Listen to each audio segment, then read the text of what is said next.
They say there's nothing left at a disappearance scene but twisted metal, broken glass, or a bloodstain.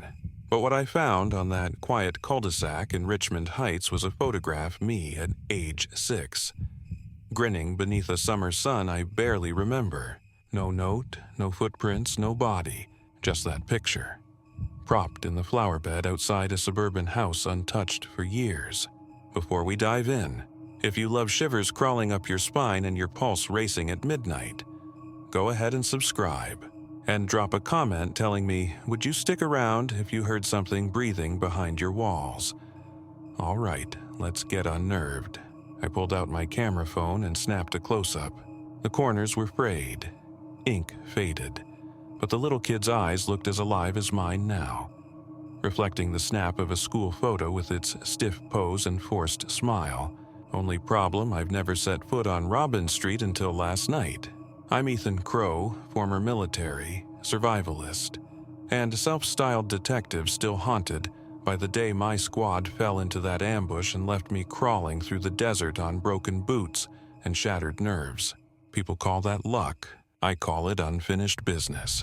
I crouched beside the rose bush where the photo had been placed, watching the wind stir its petals. The rest of the yard was overgrown with weeds, ivy tangled like snakes up the porch posts. A single rocking chair creaking in the breeze. The house didn't look dangerous at first glance. Just empty. But I've learned empty is just a waiting room for something else. I bookmarked the shot in my phone, then crossed the yard to check the mailbox. It hung open, rusted hinges squeaking as I lifted the lid.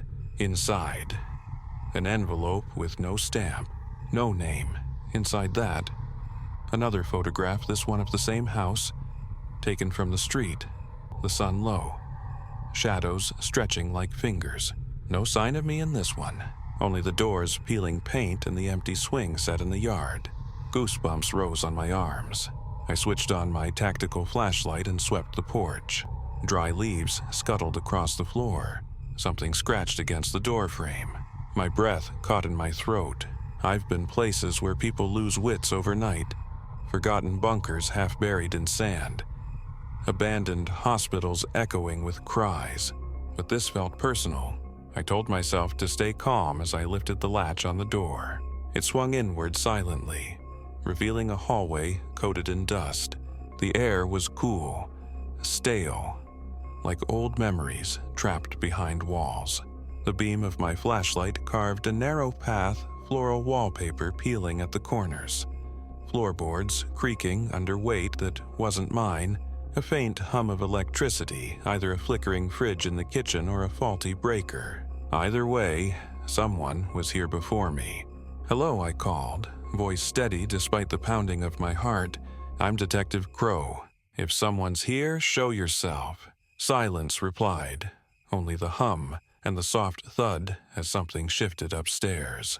Instinct and training told me to sweep upward.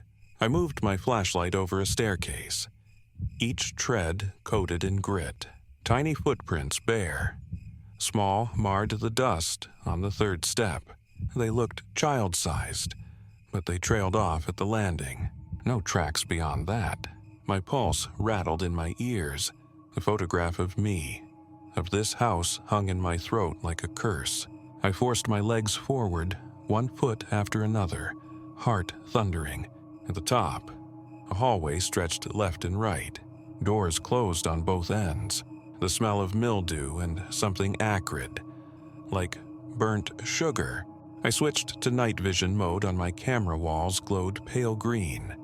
Shadows sank into the corners. I opened the door to my left, a child's bedroom. A small bed with the mattress half ripped out. A dresser stained with something dark. On the floor, chalk drawing circles and lines, and a stick figure I recognized instantly me. The scrawl read, "Come back," written in trembling loops.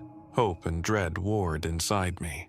If a child had been here, why leave the picture of me? And why summon me to a place I'd never been? I slipped out and crept to the next room, a study. Bookshelves sagged under old tomes. Folders stacked in messy piles. I rifled through one news clippings about unsolved kidnappings. local rituals, reports of children vanishing without a trace. My name scrawled across one clipping dated 20-odd years ago. It was a missing persons report. Ethan Crow, age 6, disappeared from backyard swing set. Returned hours later, speechless and pale. Parents found no explanation. Case closed. My knuckles whitened. My parents never spoke of that day. I remembered a dream. Once, the swing moved on its own. A face pressed against the fence, whispering my name. I chalked it up to nightmares and a memory I thought wiped clean. But here was proof someone knew. Someone was pulling strings. A floorboard behind me creaked. I spun, flashlight flickering. No one. But on the desk lay a second photograph, me at 4. At 2, a newborn, all staring eerily at the lens, wearing the same wide-eyed expression. I snapped photos, heart racing as if the walls were closing in. I fled downstairs, grabbing the front door and wrenching it open. Outside, dusk had fallen. The last light painted the sky in bruised purples. My phone buzzed a text from an unknown number. It read, "You were never alone. We're still here." And a photo attached my face. Me at 32. Sleeping. Taken last night, no explanation. A gust of wind rattled the door. I slammed it shut, checked my equipment. No cell service. The driveway was empty. No car. No footprints beyond my own. The shadows behind the windows seemed to twitch. I knew what I had to do, find out who set this trap, what hunger drove them to pull memories from my childhood, and why only I was summoned here. Lightning cracked overhead as I walked back to my rental. I counted my steps, listened for footsteps that weren't mine. Every creak of a branch against the roof, every whisper of wind through the eaves made me flinch.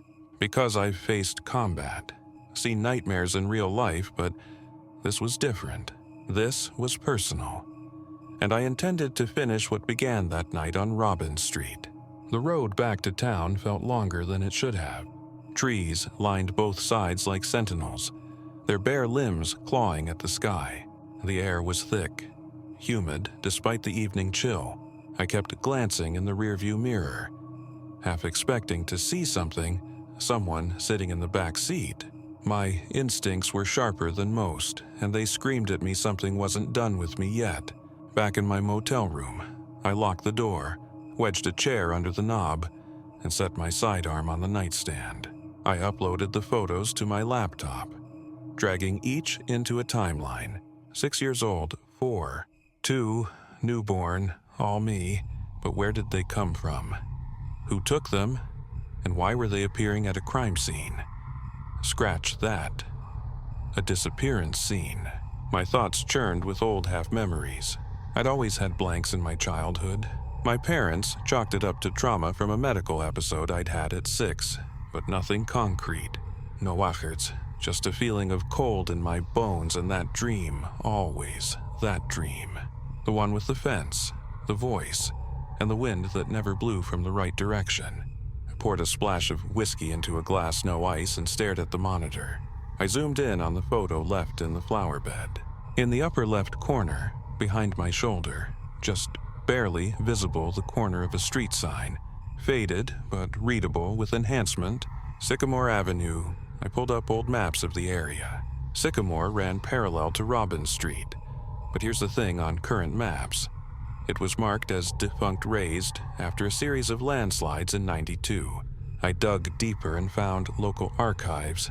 Sure enough, there had been 6 missing children cases between 1987 and 1994, all in the Sycamore Robin zone. None were ever solved. No bodies, no ransom, just gone. But what rattled me most in every case, the child had been playing alone, and every child, weeks before their disappearance, had reportedly spoken about seeing someone who looked just like them. A chill crept into the room. Despite the thermostat clicking on, I checked the vents. Clear. I reached for the whiskey again and froze. On the motel mirror. Written in condensation, though no one had showered. "Welcome back, Ethan." My mouth dried out. I spun around, pistol drawn. The room was empty. The chair still wedged. Windows locked. But the air, it smelled different. Like burned sugar again. Like something trying too hard to smell sweet. I didn't sleep that night. I watched the mirror. Waited for the writing to fade. It didn't by dawn. I'd made a decision I had to go back to the neighborhood. Even if every cell in my body warned against it, something wasn't finished. And this wasn't just about a missing kid anymore. It was about me, at first light. I returned to Robbins Street. The sun barely pierced the cloud cover. I drove past the house number 33. Still quiet, still wrong. But I didn't go in instead. I parked 2 blocks away and started walking the perimeter. I scanned for security cameras on nearby homes, though most were abandoned or in foreclosure. One house, though number 41 still had life, a porch light flickered. Curtains swayed. I knocked, waited. An old man answered, eyes bloodshot and wary. He wore a red flannel shirt and carried a cane like he meant to use it. "You law?" he asked. "Private investigation," I said, looking into a disappearance down the street. He didn't blink. "Kid from number 33. "Yeah." He looked past me, toward the street. "Don't waste your time. House don't let go of what it keeps." I raised an eyebrow. "Excuse me." The old man shook his head. "Been here 60 years. That place has been empty more often than not. Every time someone moves in, a kid vanishes within a month. Always a kid, always young, and always starts with the photos." I stiffened. "You've seen the photos." His eyes locked on mine. "One day, I found one in my mailbox. A little girl, then she was on my porch. I asked if she was lost. She looked up at me and said, 'Do I look familiar?'" He swallowed hard. "That night, she was gone. Never saw her again. Never saw her on TV. It's like she never existed." My voice was tight. "When did this happen?" He stared past me. "Same week as that landslide. 1992. I glanced down at his porch. His mailbox had a heavy padlock on it. "You think the house does it. I think something there plays with time," he said. "With memory, with copies. Things that almost look right." That word chilled me. "Copies." He nodded slowly, like a mask trying to be a face. I left without another word. Mind spinning. Copies. Disappearances. A house that doesn't let go. My picture at 6 years old. My name in a report I'd never read. Something from my past was reaching through time, pulling me back. And if I didn't figure it out soon, I might disappear next. The sun was fading again as I drove past 33 Robbins. This time, a figure stood at the window. A child, watching. Same height as me at age 6. Same face, but not quite. I stopped the car so fast the tires shrieked against the asphalt. My heart slammed into my ribs like it was trying to escape. I stared up at that window, second floor. Right side. The same one where I'd seen the chalk drawings. The child didn't move. Just stood there watching, not blinking. It wasn't just that the face was familiar. It was identical. Identical down to the scar above the left eyebrow I got falling off my bike at age 6. But there was something off, too still, too symmetrical, as if someone had taken an image of me from that time and turned it into a mannequin, a mask. The longer I looked, the less it looked alive. I blinked, and the window was empty. My hands were shaking as I stepped out of the car, pistol holstered but within reach. I had to go back in. I had to see if that thing, whatever it was, had left a trace. Something tangible, evidence. The front door creaked open as I approached, slowly, without me touching it. I didn't hesitate. I stepped inside and closed it behind me. The house was colder than last time, like the walls themselves had drawn breath and then held it. Waiting. Dust floated in the air, thick and motionless. My boots barely made a sound on the warped wood. I moved through the hall, flashlight sweeping left and right. As I passed the stairs, I heard it, a soft voice singing a lullaby. I stopped, every muscle taut. "Hush, little baby, don't say a word." The melody came from upstairs.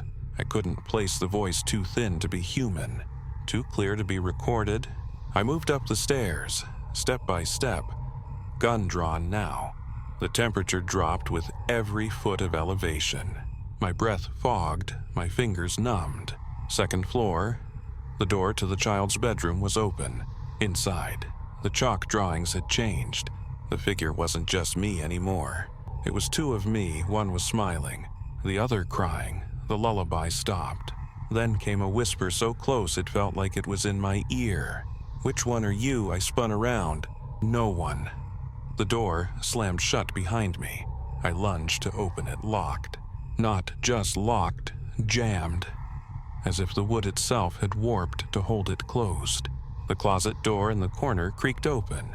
A hand reached out. A small, child's hand. But the fingers were too long. I backed away, gun trained on the dark opening. "Show yourself." Nothing. Then snap the bulb in the ceiling burst, plunging the room into darkness. Only the pale green glow of my night vision camcorder kept me oriented. Through the lens, the room looked washed out ghost-like. I swept the camera toward the closet. The child was there. Me, at 6, but smiling, too wide, with teeth that didn't belong in a child's mouth. His head tilted slowly, as if fascinated by my fear. "You came back," he said, voice echoing not in the room, but inside my skull. "I'm not who you think I am," I said. He stepped forward. "Aren't you?" I squeezed the trigger. Click, the round didn't fire. I checked the chamber intact, but my hand was shaking, not from fear, something else. Like vertigo and déjà vu colliding, the child reached toward my chest, fingers stretching. I swung the butt of the pistol at his hand connected and the figure shattered, not into flesh or bone, but into paper. Glossy photographs, hundreds of them, fluttering like snow around me. Each one was a photo of me. Different ages, different expressions, all watching me. I kicked the door once, twice until it gave way. I stumbled into the hallway and down the stairs, lungs burning at the base of the stairs. The living room had changed. All the furniture was gone. On the walls, rows of frames, each containing a photograph. All me in moments I'd never experienced. Me wearing clothes I'd never owned. Me standing in places I'd never been. One photo near the center caught my eye. It was recent. I recognized the shirt I'd worn last week. I was standing outside the motel I was staying in. But behind me, just barely visible, was a shape. Humanoid. Taller than me. Its face blurred. No time to study it. I ran from the house. Sprinted to my car. And didn't stop driving until I hit the edge of town. The motel had been cleared out. The front desk clerk gone. All the rooms empty. Even mine, my bag, laptop, gear gone. Like I'd never been there. I sat in the car, gripping the steering wheel so hard my knuckles turned white. The house, the child, the photos, the disappearing evidence. It wasn't just trying to scare me, it was erasing me. One photo at a time. I pulled out the envelope I'd grabbed off the front seat before fleeing the house. I hadn't noticed it until now. Inside was a single picture. Me, but older, grayer, eyes empty, in the photo.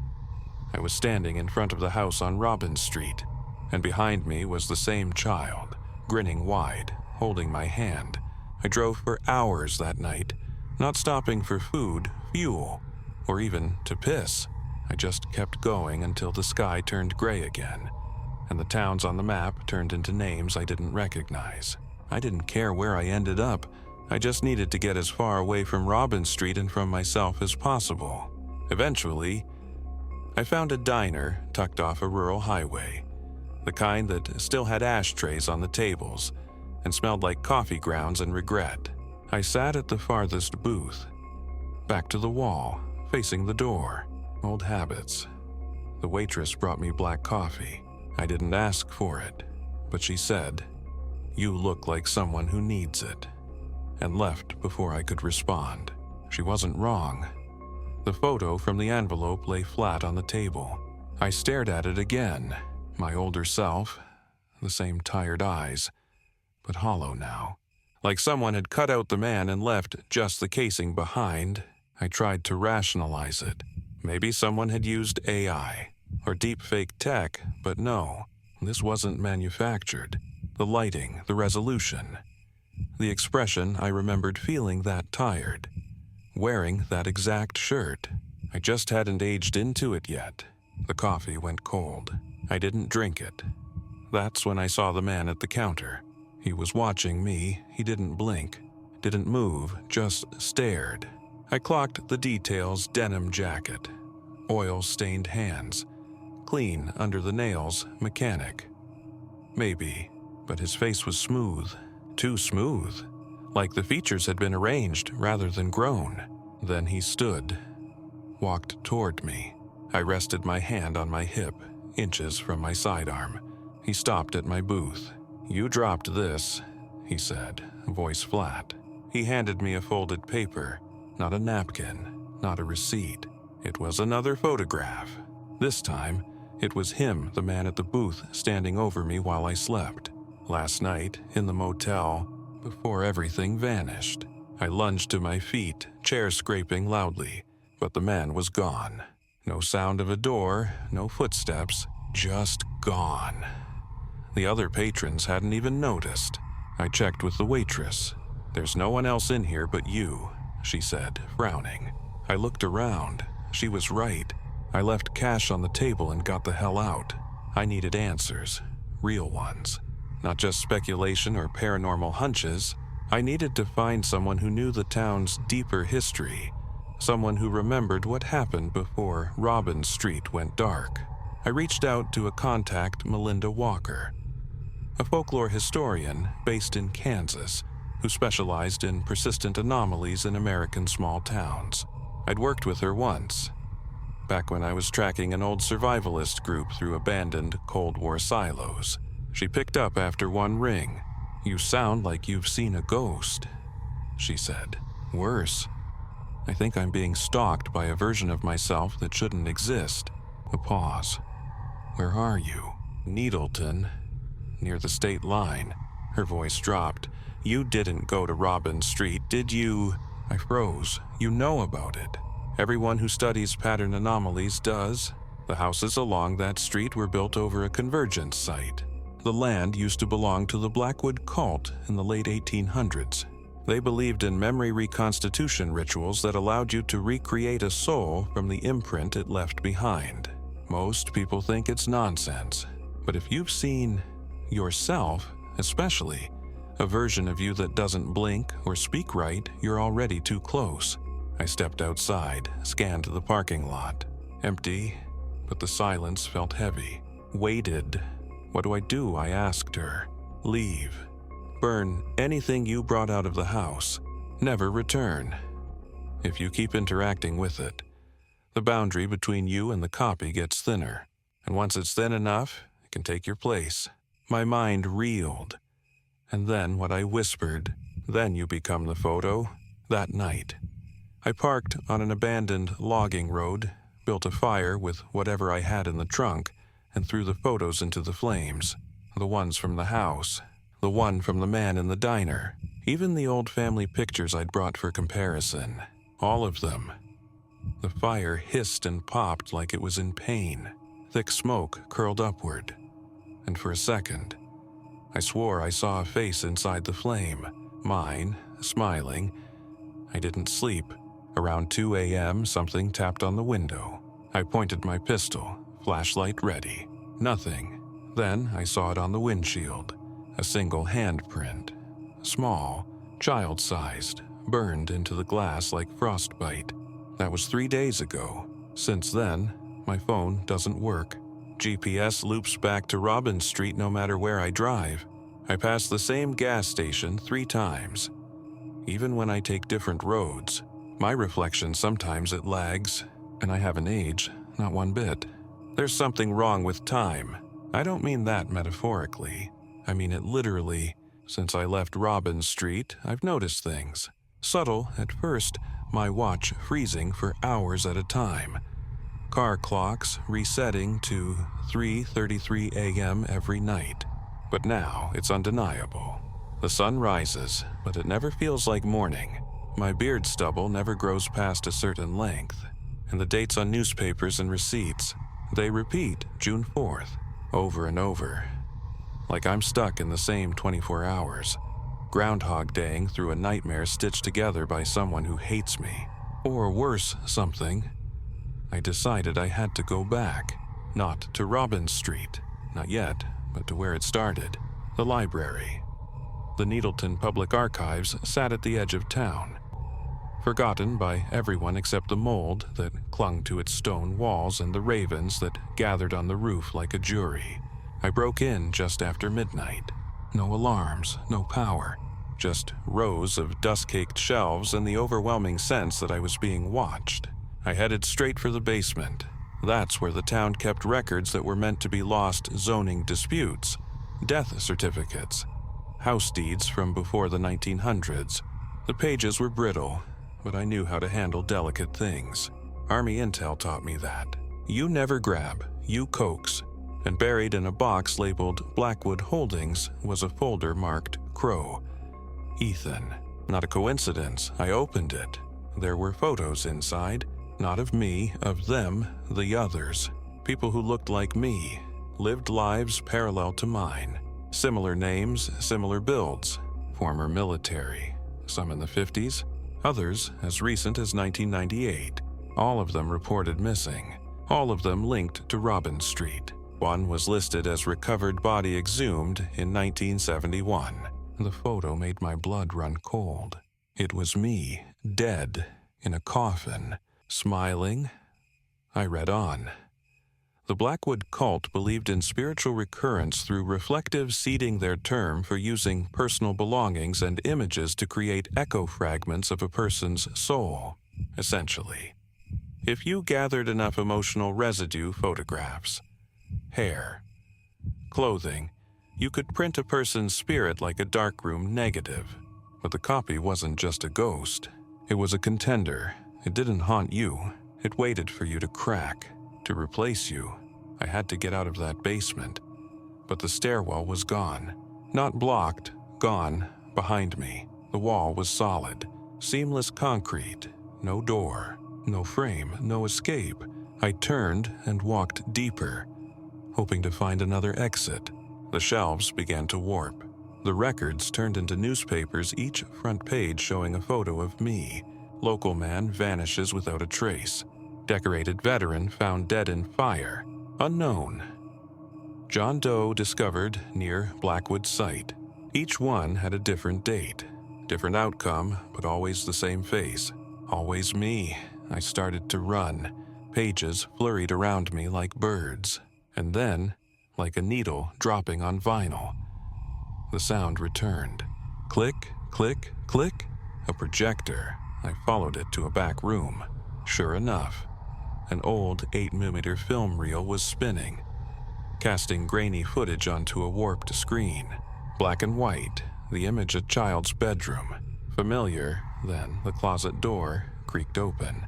The child stepped out, me, 6 years old. Tilting his head in that slow, unnatural way, he looked straight at the camera, then through it, through the screen, at me. His mouth moved, but the voice came from behind me. You left me in there. I turned, and there he was, flesh and blood now, standing just inches from my chest. I didn't breathe, couldn't. You buried me, he said. I don't understand. I managed. His smile twisted. You will. He lifted his hand and pressed his palm to my chest. It burned. I screamed. Then the room changed. No longer the archives. I was back in the house. Robbins Street, 2nd floor. Same bedroom, but I wasn't standing anymore. I was in the bed, asleep, watching myself. The 6-year-old version of me walked to the edge of the bed and leaned in close. You dream, he whispered. And while you dream, I become real. I tried to move, couldn't. My limbs were locked, like I was pinned under invisible ice. The child pressed his hand to my forehead, and in that moment, I felt it. Something crawl into me. Something old. Something that remembered things I never lived. Memories of a childhood I didn't survive. Visions of drowning in a lake that never existed. Pain that came from bones that weren't mine. And a voice not my own whispering from somewhere deep inside my ribcage. I've been waiting so long. I woke up in my car, engine still running. It was morning, same day, June 4th. Again. And in the passenger seat, a new photograph. This time, I wasn't in it. But the child was alone. And behind him was someone else, wearing my face, but it wasn't me. It wasn't me at all. I didn't move, couldn't. The photo sat on the seat like a loaded weapon. My fingers hovered over it, unwilling to touch. It wasn't fear. Not exactly, it was recognition.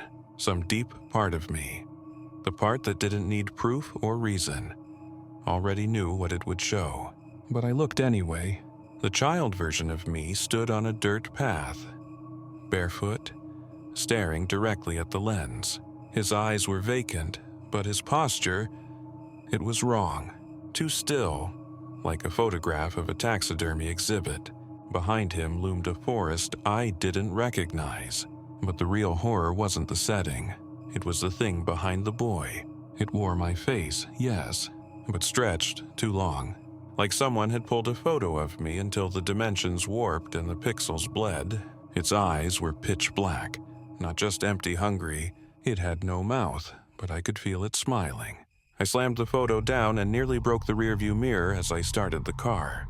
There was only one person left who might have a clue what was happening. Someone I swore I'd never speak to again. Father Thomas Merrow.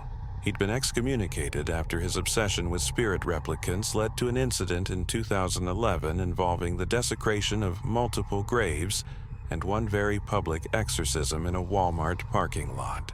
But I remembered what he said back then. When I interviewed him during an intel probe, if the soul leaves fingerprints, then so do the things that wear it afterward. I found him living in an RV off Route 17 nestled in a church parking lot overrun by moss and silence. He opened the door before I knocked. "You're late," he said. "Late for what? For being you," he answered. I followed him inside. It smelled like sage and battery acid. Religious icons lined the walls. But not all of them were Christian. Some were older. Symbols I'd only seen scrawled in chalk on survivalist bunkers or burned into trees near mass grave sites. He gestured for me to sit. I handed him the photo. He didn't even flinch. "How long have you been splitting?" he asked. "What the hell does that mean?" He leaned forward, his eyes wild. "The copies, they don't just replace you, they fracture you. Your memories, your habits, even your dreams, they begin to echo outward. You see shadows where you should see yourself, doubles in reflections, pieces of you that shouldn't exist." I thought about the reflection that lagged, the clock that never moved, the sound of a voice behind me when I spoke aloud. How do I stop it? Father Merrow picked up a broken pocket watch and handed it to me. This was once used to trap a fragment. It's old, not reliable. But if you can find the source of the split, go back to the point of origin, you may be able to reset the cycle. What's the origin? His face darkened. You tell me. I knew the answer before he said it. Robbins Street. He pressed a small crucifix into my hand. Carved with runes I didn't recognize. You won't be alone in there. The copy will try to finish the transfer. It can't fully inhabit your life until you let go of your own identity. How does that happen? It doesn't kill you. It persuades you. Makes you believe you are it. That the real you was just a dream.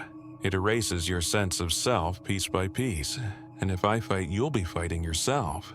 That night, I returned to the house on Robbins Street. No preamble, no slow approach. Just a silent march through the front door. It didn't creak, didn't resist, like it knew I was coming. Inside, nothing had changed. The air smelled like dust and mold. The clock above the fireplace still read 3:33. My boots echoed as I moved toward the staircase. That's when I heard it. Footsteps above, but not like walking, like dancing, small, light, rhythmic. I climbed at the top of the stairs. The hallway stretched longer than I remembered. Doors lined both sides now more than the house should have. I chose the one at the end, the only one glowing faintly with a sickly yellow light from beneath. I opened it. Inside was the boy, myself. He sat in a wooden chair, rocking slightly, eyes fixed on the wall where hundreds of photos were pinned, each one of me, at different ages and different places, all of them mid-scream. He turned to face me. "You made it," he whispered. "I was worried you wouldn't be real." "I am," I said, though I wasn't sure anymore. He stood, skin pale and stretched, like it had grown too fast. His mouth was still the wrong shape, the wrong size. "You've forgotten the game," he said. "What game?" He pointed to the wall. "Which one's the real you?" I stepped forward, looked closer. The photos were labeled, one by one. Ethan Crow, 1991, drowned. Ethan Crow, 2003, fire. Ethan Crow, 2011, suicide. Ethan Crow, 2024, presumed missing. The last one was blank. A photo with my current face, eyes wide in shock. The boy tilted his head. "Pick one." I turned, furious. "What do you want from me?" He smiled. "I want what you left behind." Suddenly, the room shifted. The walls pulsed, and the boy was gone. In his place was the tall version, the stretched face, the black eyes. It opened its mouth finally, and from within came a chorus of voices, all of them mine, crying out, begging, laughing. "You are the echo," it said, "not me." The crucifix in my hand burned hot. I gripped it tighter and stepped forward, and for the first time, it stepped back. The thing wearing my face hesitated, just for a breath. A flicker of hesitation. It was enough. I lunged, slamming the crucifix against its chest. Steam hissed up between us like dry ice on fire. The creature screamed, not with fear, but memory. The sound was a howl of all the lives it had stolen, trying to claw their way out. And for a second, I saw them. Faces flickered across its skin like film projected on smoke. A woman in a wedding dress, a soldier in a foxhole, a teenager holding a baseball glove, all versions of me, all erased. I drove the crucifix deeper. It didn't bleed, it peeled like burning plastic. Underneath wasn't flesh, but something porous, fibrous, like a hive made of sorrow. "I remember now," I said. "You should have stayed asleep." It hissed, but I was wide awake. The walls of the room began to collapse, not crumble, but fold, like the house was just a stage set, a memory gone wrong. I clutched the pocket watch Father Marrow gave me. It vibrated, the broken hands spinning wildly. Tick, tick, tick. Behind the peeling monster, the wall split open, revealing something impossible. A mirror, but not of the room, of me, standing in my childhood home. The real one. Not this mock-up stitched from trauma and whispers. I understood then. This was the anchor point, the exact moment the split occurred. I had to go back, fully, reclaim that moment, or be lost to this echo forever. The creature sensed it too. It lunged, faster than I expected. Arms outstretched, mouth wide, now no longer human. Just a cavern of black strings and biting air. It screamed as it moved. A noise like tape being shredded. I ran. Straight into the mirror. The glass didn't break. It accepted me like water. I fell through and slammed back into a memory. July 17th, 1991. Needleton, Maine. My childhood bedroom. The air smelled of Crayola crayons and thunderstorms. I was 6 again, standing in the middle of the room, but this time, I wasn't alone. There were 2 versions of me. The boy, standing near the closet, and the other one, pale, hollow-eyed, flickering like a bad reception. They turned to me at once. One stepped forward. "How do you know which of us is real?" the flickering one asked. I looked at the boy by the closet. He clutched a toy soldier. Sani, my favorite. The one I'd buried in the yard after the fire. I remembered sobbing as I pushed dirt over it with my bare hands. That was real. The flickering one tilted its head, mimicked the gesture, but its hands were empty. "You're the echo," I said. The flickering boy screamed. It lunged, faster than I could react. But the boy by the closet myself reached out. He pressed the toy soldier into my hand, and time stopped. The pocket watch shattered in my pocket, not broke, disintegrated. The echo screamed again, but now it sounded distant, fading. "I know who I am," I whispered. The echo crumbled, not into dust, into photographs, hundreds of them. All of me, all burned away before they hit the floor. Then silence. The bedroom faded like fog lifting, and I woke up, Needleton Hospital. June 5th. June 5th. The nurse said I was found on the roadside, muttering about shadows and copies. No visible injuries, no signs of trauma, just exhaustion, and in my pocket, a single toy soldier. Melted at the base. I've moved since then. Different town, different life. But I still check the mirror sometimes. And just once, I caught something watching, not mimicking, waiting. It smiled, but this time, I didn't smile back. Weeks passed, mostly silence. I did what any sane man would do. I tried to forget. Packed my things, burned the photo, buried the toy soldier somewhere I wouldn't find it again. But forgetting wasn't the same as escaping. The echo was gone, that version, anyway. But the afterimage it left behind hadn't faded. I caught myself second-guessing simple things. Did I really close the fridge? Why did I wake up facing the wrong side of the bed? Why was there mud in the kitchen sink when I hadn't left the house all day? Then came the knocking. Always 3 taps, never more, never less. No one at the door, no one ever outside. But always between 3:32 and 3:34 a.m., one night I waited with a camera, motion sensors. Even rigged a rudimentary tripwire using fishing line and an old bell from a camping kit. 3:33 came, 3 knocks. The tripwire didn't budge. Nothing triggered. But the footage, playback showed me standing there. Only, I wasn't. I was sleeping at the time. The figure in the footage wore my face, my clothes, even moved like me. But when it turned toward the camera, its eyes were completely white. I shut the laptop, grabbed my coat, and drove straight to Father Merrow's RV. It was gone. Only a black scorch mark remained, and a half-melted crucifix embedded in the dirt. So, I went back to the one place I swore I wouldn't return. Robbins Street. The house was boarded up now. Condemned. A sheet of rusted warning signs slapped against the front porch. But I didn't need to go inside. My gut told me the answers were beneath it. Basements in that part of Maine were often sealed decades ago, especially after the 1962 floods. But military blueprints ones I'd accessed during recon years back showed a crawlspace under Robbins Street that wasn't in public records. I pried loose the boards and descended. The air hit me first.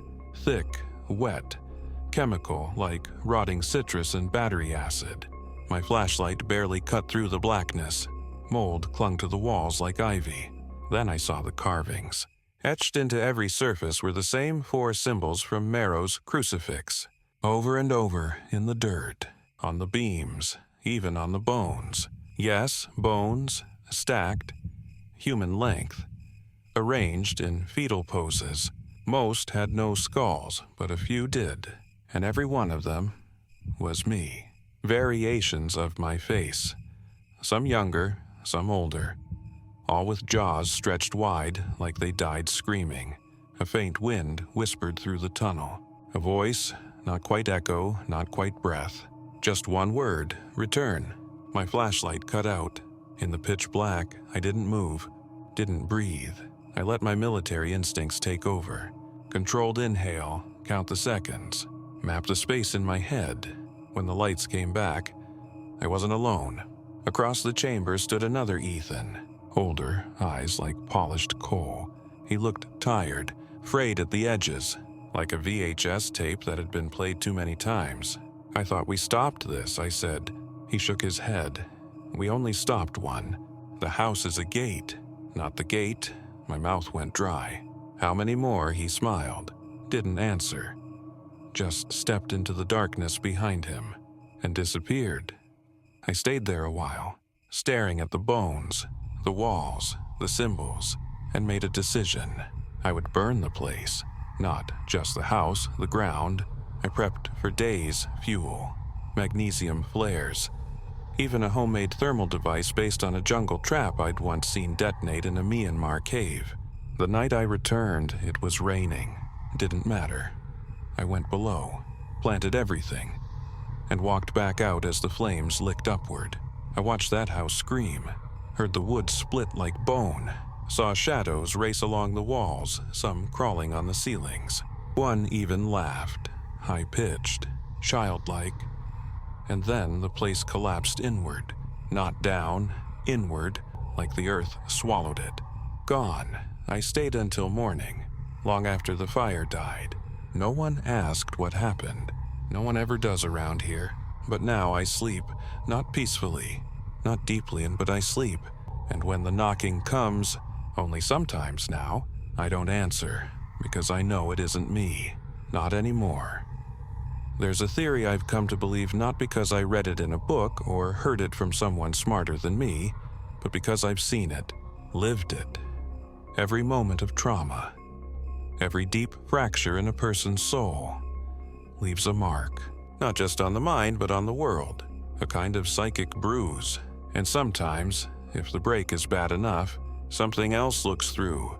That's what the house was, a bruise, a tear, a gateway, and it used me because I was already fractured.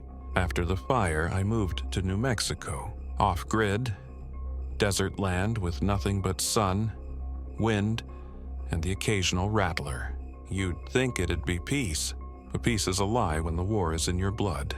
I still hear things, voices in vents, footsteps in dust I haven't walked through, and the knocking every few weeks now, like it's losing strength or biding time. I started keeping a journal, writing down everything I remember about what happened. Not just for me, for whoever finds this next, because I know now I was never the first, and I won't be the last. One entry sticks with me. Scrawled in shaky handwriting I don't remember writing. It doesn't take your face. It takes your regret. I think that's why it picked me, not because I was strong, because I was broken. All those years in the military, I thought survival was about strength, tactics, and willpower. But in the places I've been since, survival is about truth, about facing what's waiting inside you. There's one last thing. Before the house collapsed, right before the center caved in, I saw something in the dirt.